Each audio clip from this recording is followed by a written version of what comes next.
This is a quick video on how I replace the blade on a Worx 40-volt cordless lawnmower. You can start by taking the battery out.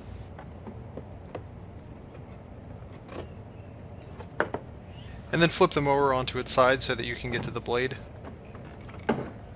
The blade is held in place by a single nut in the middle.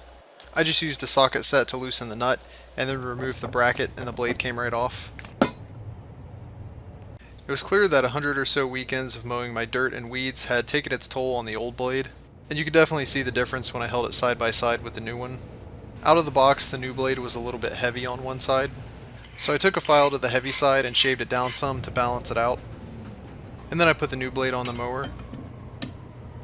The blade is keyed so that it forces you to put it on the right way, but it's also stamped with grass side for the side that comes in contact with the grass. I put the square brackets back on the way they were before and then tightened the nut down, and that's pretty much all there is to it. I also took the file to the old blade and sharpened it up so that I would have a spare in case I ever run across a rock or something. Alright, that's it for this video. Hit like if it was helpful, and thanks for watching.